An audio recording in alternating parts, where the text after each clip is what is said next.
नमस्कार। My GD topic Amarnath Sehgal versus union of India. Basically इस case में मॉरल राइट्स के ऊपर बात हो रही है, जो कि स्कल्पचर बनाया था। केस टाइटल है Amarnath Sehgal versus union of India. Court Delhi high court, सीएसन सन 2005 PTC. Judgement justice Pradeep Nandrajog ने दिया था। डेट ऑफ जजमेंट 21 फरवरी सन 2005।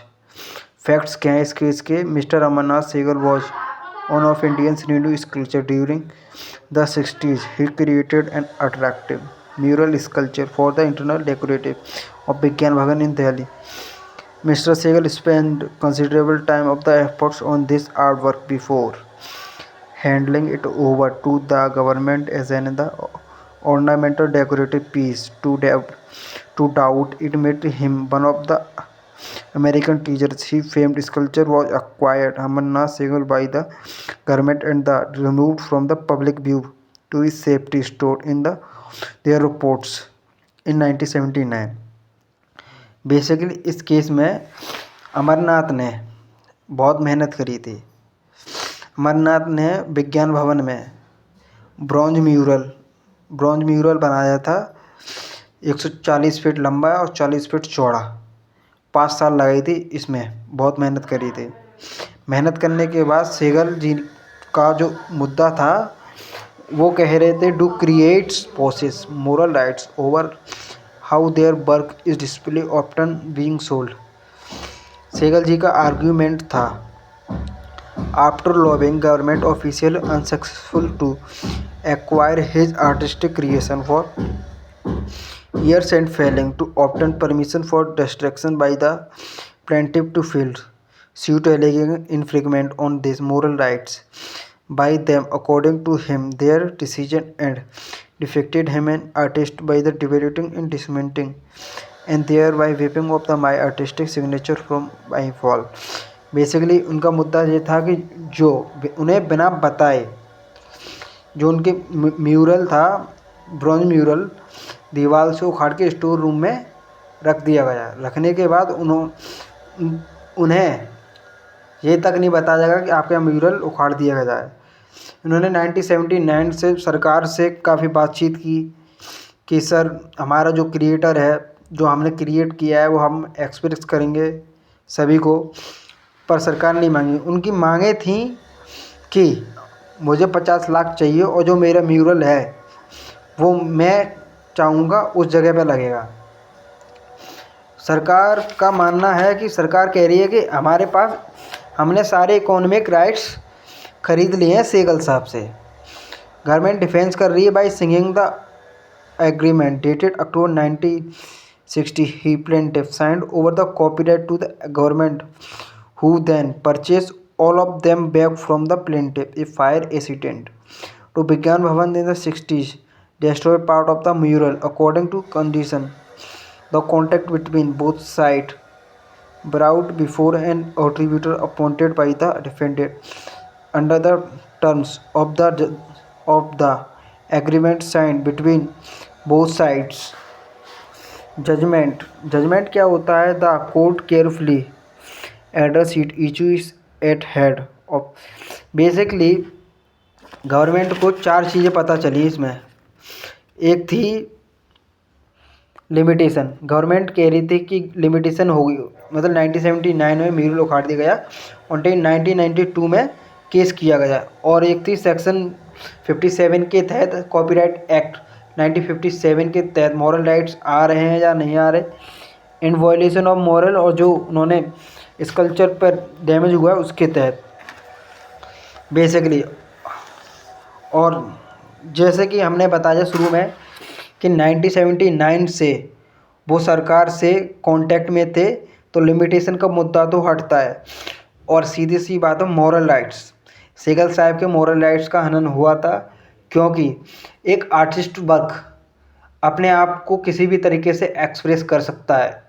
जैसे कोई आर्टिस्ट वर्क है, कोई चित्र बना के कर सकता है, कोई लिख कर सकता है, कोई कई तरीके से कर सकते हैं, सिंगिंग से कर सकते हैं। सरकार ने केवल उनके इकोनॉमिक राइट्स खरीदे थे, ना कि मॉरल राइट्स। मॉरल राइट्स खरीदे ही नहीं जा सकते। उन्होंने मॉरल राइट्स के तहत सरकार पर केस किया 1992 में। अब बेसिकली हम 6 जून 1921 कॉन्फ्रेंस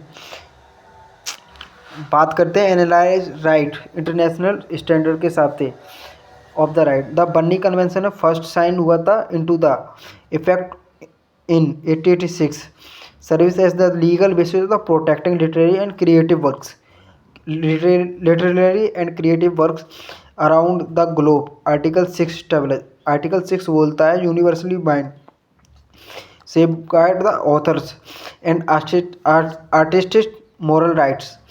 आर्टिस्ट के मोरल राइट्स की बात करता है आर्टिकल 6 जो कि बन्नी कन्वेंशन में बताया था। The aim protect author and artist to safeguard the authenticity and quality of their writing, cultivating culture works to their proper honor serves to protect these works by the fulfilling an author's right of the recognition as noted in Article 6 में authors and artists के possess right prohibited the alternative distortion their reputation, मतलब कह रहा है हमारी reputation में integrity rights emphasize their culture preservation value। Indian standard के हिसाब से देखें हम, Indian ratified the Berne convention ancient treaty with the historical and cultural importance के हिसाब से बहुत ही ज़रूरी है। Indian continues its leadership role in the encouraging copyright laws across developing. Basically Indians copyright legislation and adhesive to the fundamental tenets the Bande Convention while addition the Copyright Act 1957 section 57 के तहत government copyright safeguard the line with article 6 of the Berne convention. Author and artist empowered to initiate legal process against individual who intelligent upon their integrity under this provision.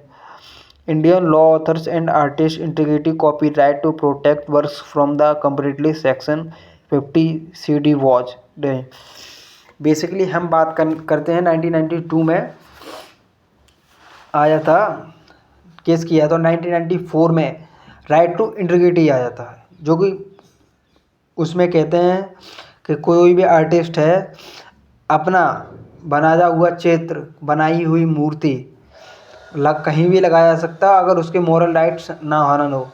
भले ही आप उसके economic rights खरीद लो, पर उसके moral rights हनन हो रहे हैं तो आपको उसको कंपेंसेशन करना पड़ेगा। एक इंटीग्रिटी के तहत एक राइट टू विड्रॉल, अगर जो मूर्ति उसने बनाई है तो वो विड्रॉल कर सकता है, पर इसके लिए उसे कंपेंसेशन दे सकता है।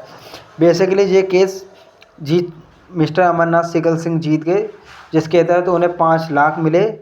जितने भी उनके अवशेष थे म्यूरल के उन्हें वापस कर दिए गए 2 हफ्ते में, और 5 लाख के साथ उनके टाइम के साथ वो पैसा ना मिले तो इंटरेस्ट मिलेगा 9%, और वो चाहेंगे तो उस मूर्ति को कहीं भी और कैसे भी क्रिएट करेंगे और मॉडिफाई करेंगे। And thank you and have a nice day.